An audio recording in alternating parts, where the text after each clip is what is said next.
Hey, what's up, everybody?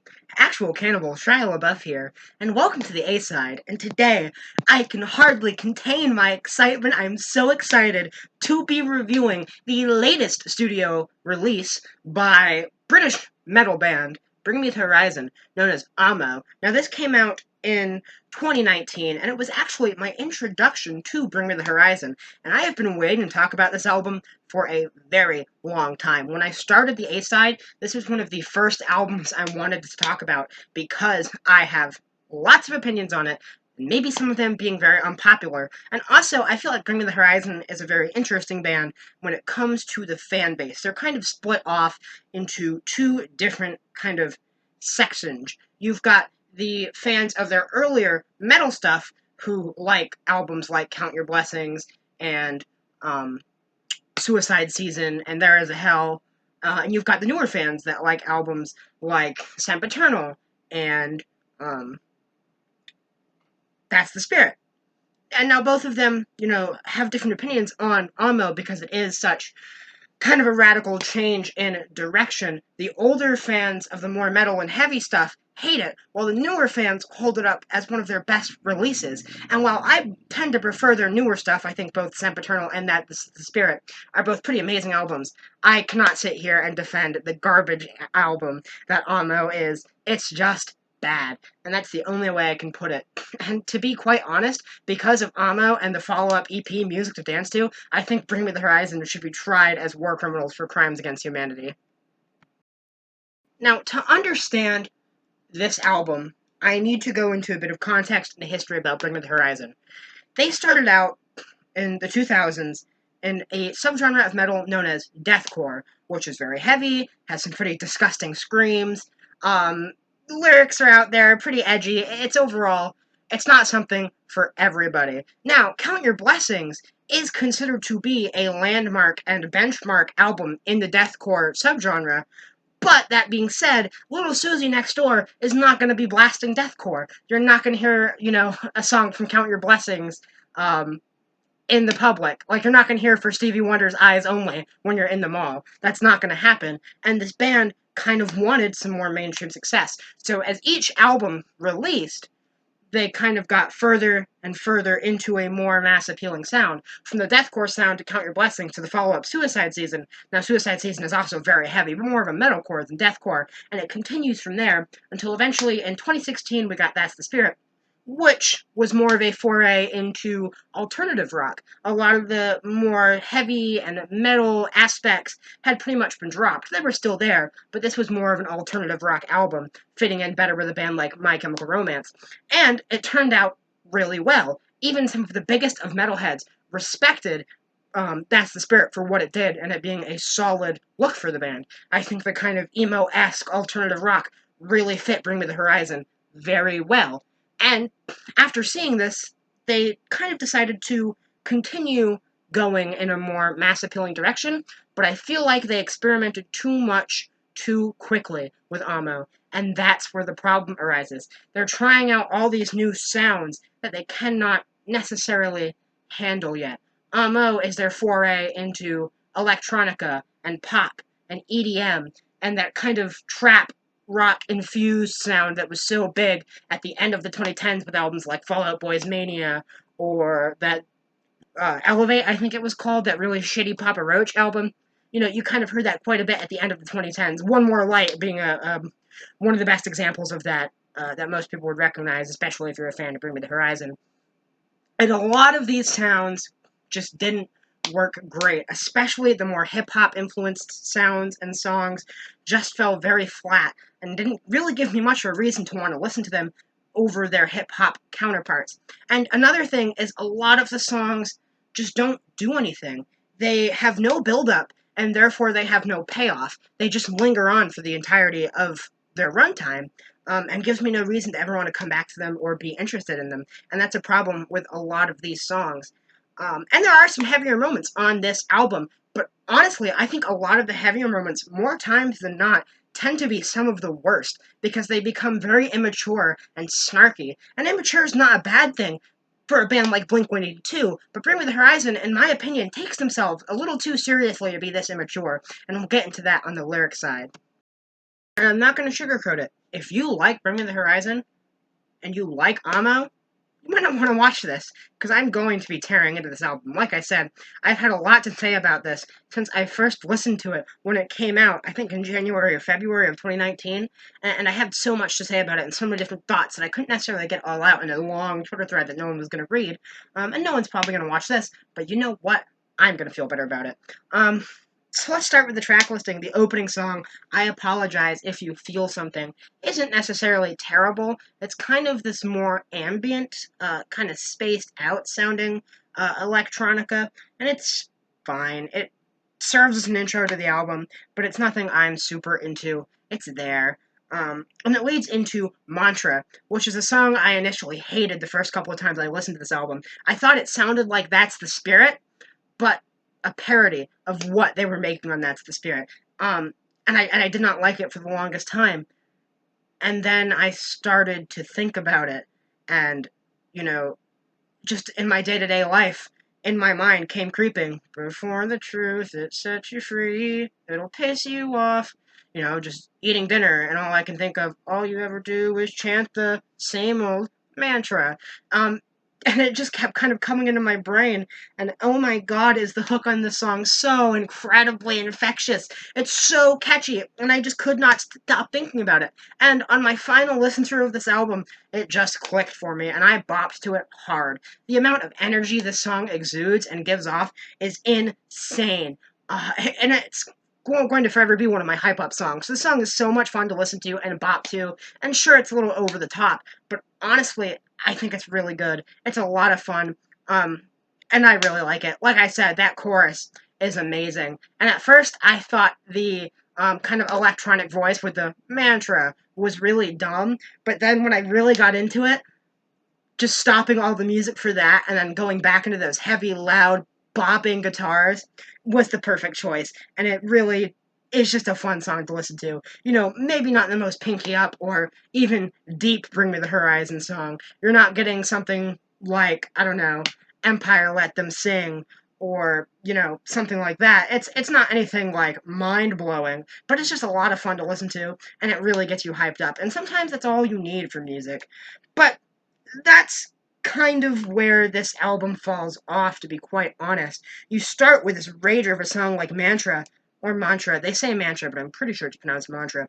Anyway, and you go into Nihilist Blues, which is a song a lot of people really like. And personally, this is where my problems with the album arise. A lot of these songs have no build up, and therefore they have no payoff. And they just struggle and straggle for their entire runtime. And Nihilist Blues is probably the worst example of this, being an extremely boring song. And what makes it even worse, to pour salt in the wound, what really censors my hentai is the fact that this song is 5.5 minutes long and does absolutely nothing. And it drives me insane listening to this song, going through this album multiple times throughout the past year. It's been awful. I cannot stand this song because it's just so long and boring and does absolutely nothing. And honestly, this song feels like it's trying to be an industrial hip hop song.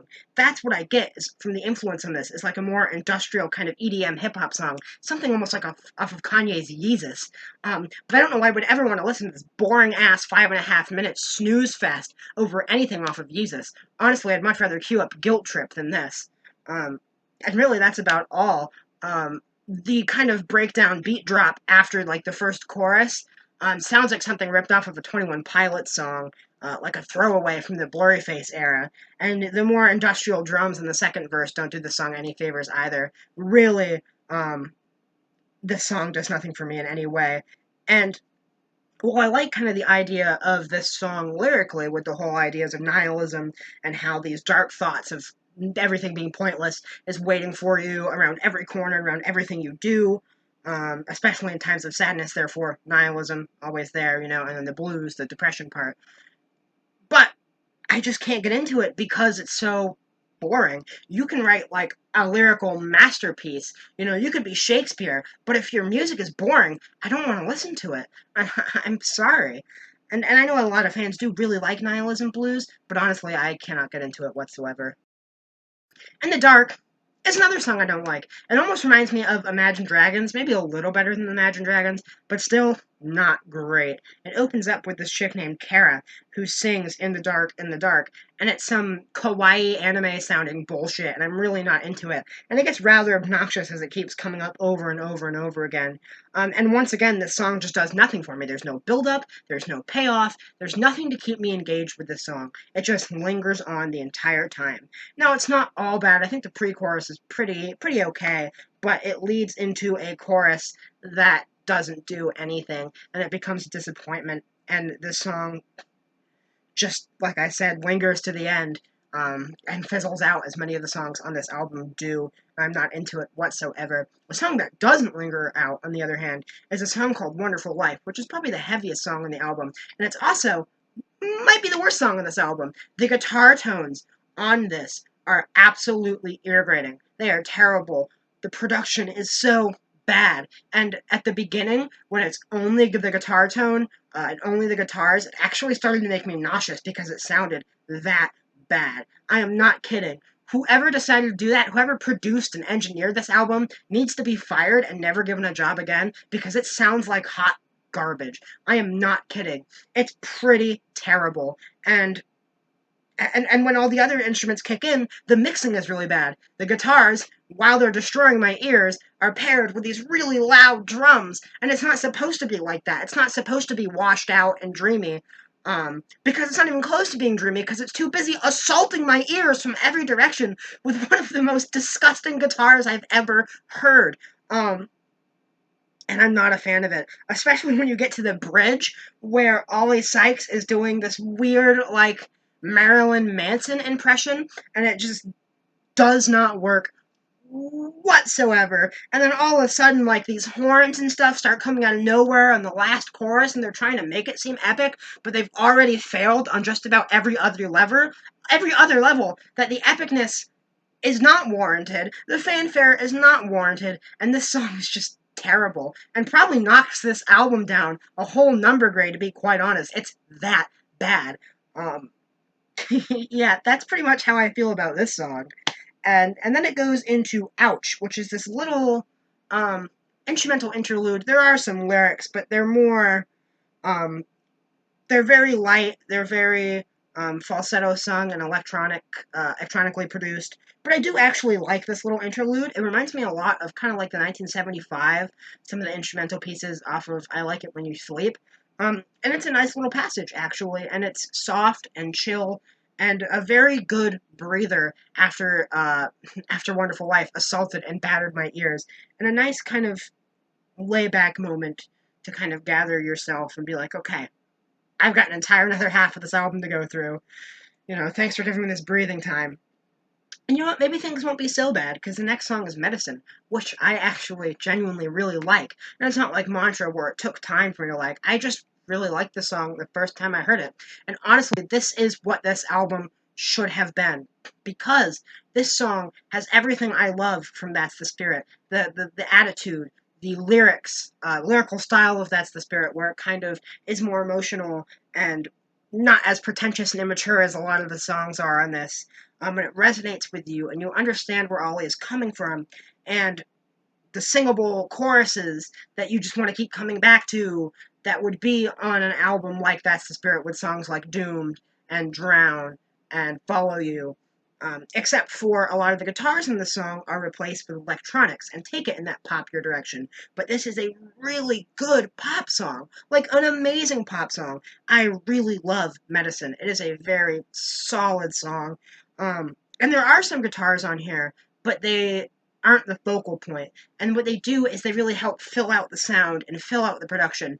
And they work as a good backbone, especially on the hook. It works really well. And like I said, this is what this album should have been. It shouldn't have gone for all these different sounds of like EDM and hip hop and trap that this album tried to go with. If they would have just taken like the ideas of That's the Spirit and translate them more to pop and electronic sounds, I think that would have made for an amazing album. Like, imagine an album filled with songs like Medicine, because this is easily the best song on the album.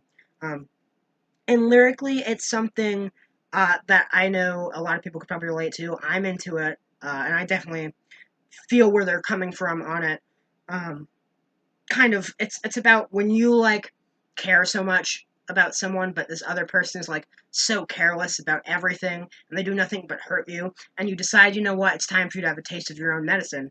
And I think that's pretty cool. And I think it goes really well with the sound, and I just think the song works on pretty much every level. I'm a really big fan of it. I really like the hook quite a bit. And honestly, just a very top notch pop song. This is, like I said, what I really wish Amma would have been. And we pause as I get a Twitter notification that Kanye just posted this video. And I'm stopping here in the middle of this video to say, Kanye, where is Donda? Give us the album you promised. Please, Mr. West, I need this of my life. Give me Donda. Anyway, the next insufferable song on this album is Sugar, Honey, Ice, and Tea, which is another song I absolutely cannot stand. It drives me mad because it's so immature. It's bad. Sugar, honey, ice, and tea being an acronym for shit. So, on the pre chorus, it goes, we're so full of, and then the chorus, sugar, honey, ice, and tea. And using sugar, honey, ice, and tea as an acronym for shit is one of the cringiest things to come out of music. If not the cringiest thing since at least AJR, which, I mean, that's pretty cringy. And not to mention how bad it sounds as well, because you have Ollie Sykes singing in this falsetto, sugar, honey, ice, and tea, in the most obnoxious way possible, and it's drenched and drowning in all these vocal effects, and it just sounds like garbage, and it's like he figured out how to piss you off in the best way possible. And you know what, Ollie? It fucking worked, because it's obnoxious, and every time I listen to the song, I just want to be done. And the lyrics, once again, even on the verses, are very immature and something I cannot stand. Especially the I gotta go, I gotta stick my head in the sand and block out all the sadness. La la la la la la la la la. And it's the worst. The song is the worst. It's very, very bad. This song is once again one of the more metally, goes in a more metally direction, and once again proves my point that a lot of the heavier songs on this album are actually the worst ones because the riff and the guitars are so incredibly forgettable. I actually had to go listen to this song to remember what it sounded like outside of that really obnoxious chorus, which is funny because I finished listening to this album before I started this review. That was only like 18 minutes ago, and this song's close to the end. And I've listened to this album 3 times today, and I couldn't remember what it sounded like, besides the super obnoxious hook. And the thing is, the hook is a focal point of the song, so you keep coming back to that over and over and over again, and it honestly drives me insane. The second verse, for the cherry on top, adds dubstep beats. These low, booming, wub, wub, wub, wub dubstep beats that sound straight out of 2013. And once again, they're experimenting with too much at once, because this band not only is fucking up their signature heavy metal sound, but now throwing in some botched dubstep sounds as well. And they really should have just taken time to do one or the other, because neither of them turn out right. And it's pretty terrible. And it makes me sad because I think this band has a lot of potential. And I think a pop electronica leaning album from Bring Me the Horizon has a lot of potential, because my favorite Bring Me the Horizon album has my favorite Bring Me the Horizon song, favorite album being Sempiternal, favorite song being Can You Feel My Heart. It's pretty much based around these glitchy electronic sounds, and I think they could have really done some great stuff if they would have just focused in on one thing and not try to do so many different sounds. And I think a lot of the pulling from hip hop really hurt this too. And we'll get to that on this next track, which honestly I can't say what the worst song is on this album, but this is in the running, and it's called Why You Gotta Kick Me When I'm Down. And on this song, Bring Me the Horizon decides to make a trap banger with the rolling 808s and obnoxious hi-hats and terrible auto-tune and everything. And it's absolutely abysmal in every way possible. and it just sounds so bad. The autotune, the terrible 808s, the terrible, terrible, terrible hi-hats. And you know what? I don't like the trap sound. I'm going to be completely honest. There's only one trap artist I really like, and that's Travis Scott. But even people who do like the trap sound, do you want this random British metalcore band to be making your drugged out trap bangers? I don't think so. Who asked for this? Absolutely nobody. Also, there's a children's choir on this. Why? I don't know. And the thing about children's choirs, if you use them right, they can be absolutely amazing. But 9 times out of 10, they completely destroy the song. This song would be garbage without it, but it makes it even worse. I mean, take a look at one of my favorite bands, Weezer, made the song Let It All Hang Out, and also included a children's choir. And that also kind of took the song down a couple levels, because if you use it right, it's amazing, and if you don't, it's some of the worst decisions you can make in music. So unless you're really talented, unless you're like Brian Wilson or like Robert Smith, maybe don't use a children's choir, because it probably won't turn out very good for you. We then go into another instrumental interlude, which is Fresh Bruises. And it's there. It doesn't do anything. It's definitely the weaker of the two. Where I liked the other interlude. I thought Ouch was pretty solid. Fresh Bruises is just a waste of my time. Speaking of wasting of my time, the song Mother Tongue, which is just a boring pop song, um, in every sense of the word. You could hear 1,000 other pop songs from the last decade and would never be able to pick this one out. It's so boring and doesn't do anything. It goes in one ear, out the other. Um, and I'm just not into it at all. And apparently, it says on Genius, this is actually a spiritual successor to Drown, and is a love song dedicated to Ollie Sykes' wife, which I guess is nice. But comparing the song to Drown, oh my god, Drown being the lead off single from That's the Spirit, which, despite being going in a different direction, everyone respected it, and everyone was like, okay, you know what, I'm fine with this sound, you guys are killing it. And that song is amazing. The single version and the album version are both great. And this song, in comparison, is boring and bland. In one ear, out the other. There's no reason to ever listen to it, and I wouldn't be able to pick it out of a line of any other pop songs from this era, to be quite honest. Um, and it's then followed up by heavy metal, another song I absolutely despise for being immature and snarky.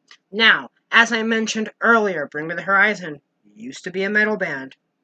Used to be. Now they're making this pop music, and before they're making alternative rock.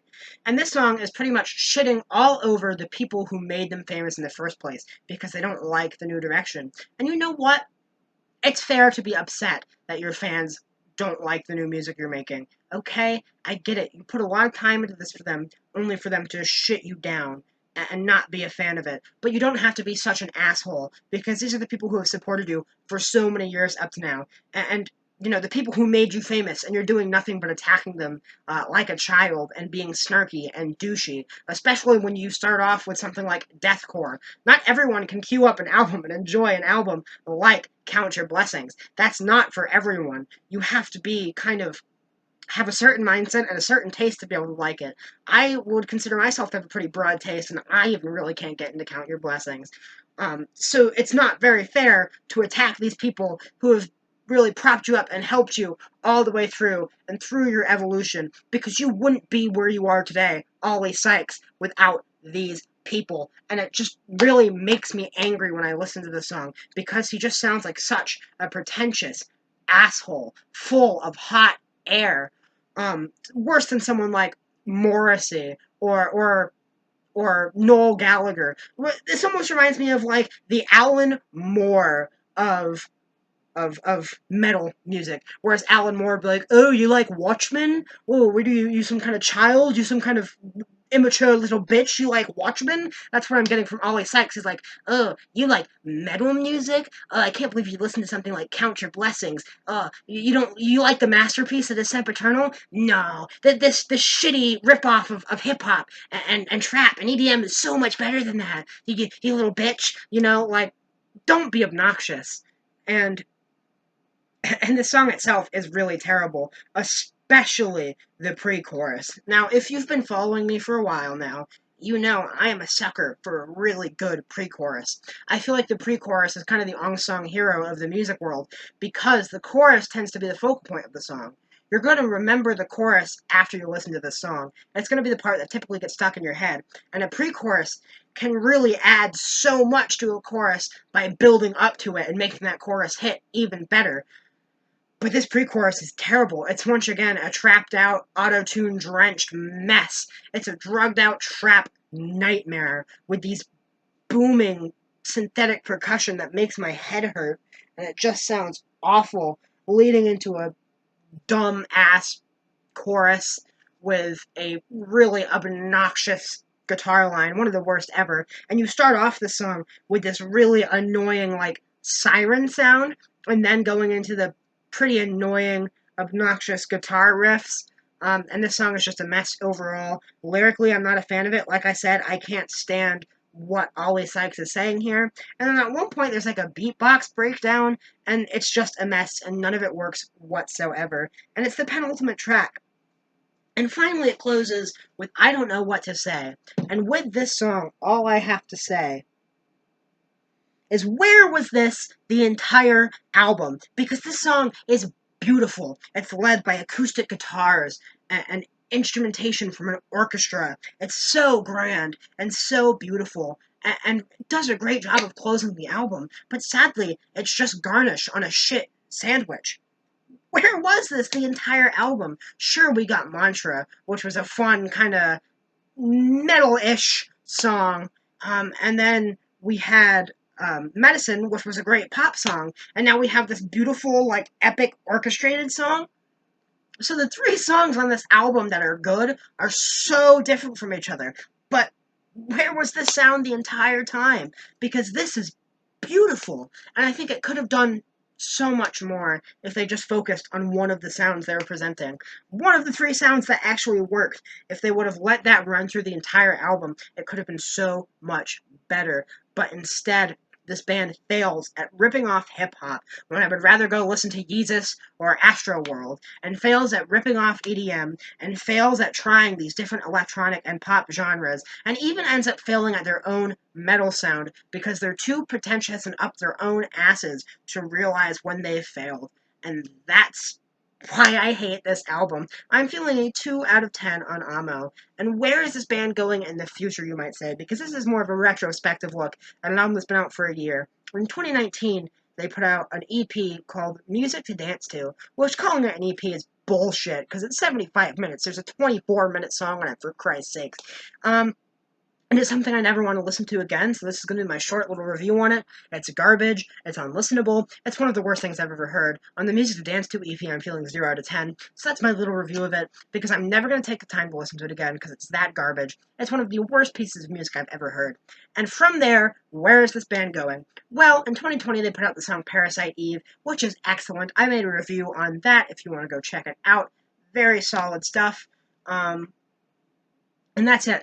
That's all I have to say about Amo for now. Like I said, I was really excited to make this. I thought about it quite a bit. I've been thinking about this album for a long time now. I thought this was rather funny, actually. I tried to kind of, I'm going to take a minute, so if you want to be done with the video, go ahead now. I'm going to take a minute to talk. I'm like a really quiet, like, chill person in real life. I tend to hype myself up a little, and I'm an actor, so I get a lot more hyped up on camera when I come to talk about music, especially the things I enjoy. I tend to kind of maybe overreact a little bit, and I do that on purpose to be more entertaining, and I try and throw some jokes in there and try and be funny. And I'm not always the funniest person. A lot of the times I'm just really sarcastic. So this is me. This is genuine Riley, how I usually am in real life. But I have a lot of fun doing what I'm doing, and I just want to give a big thank you to everyone who stuck with me and watched me. If you want to go follow me on Twitter, I'm at Album Counter. I mostly talk about Weezer and a lot of alternative rock. I've met some really amazing people who have supported me throughout this entire YouTube thing, the entire time. One of them being my friend Mikey, who also has a YouTube channel, Bloomaluma. He just put out a new video, and he's going to be making a lot more kind of commentary style videos. I really recommend you check it out. He's a great dude. Some other people are like Sefia Didwick. She has the Melting Space Dreams radio show. which is great. Plays a lot of really good music like Weezer and a lot of Weezer-esque bands that might not be particularly well known. And one of the persons she plays is another friend of mine from Twitter, Modern Amusement, Sam, who makes some amazing music. I've shouted those two out before, but you should definitely go check them all out. And everyone who's been here to help support me, whether you be an in real life friend or a Twitter friend to be here to support me. I just want to say thank you so much. You guys make me feel so loved and so wanted. And I really enjoy making these videos. They kind of make me feel like I have meaning, and that I'm doing something interesting. So I really enjoy that you guys like it and are here for me. Um, my Blink video that I put out earlier today, or I guess last night, did some really good numbers, and I'm really happy about it. So thank you very much for watching. Please check out those people I shouted out because they've been amazing so far, and you've all been amazing. So let me know what you think of Amo. Yeah, and I'll see you all next time.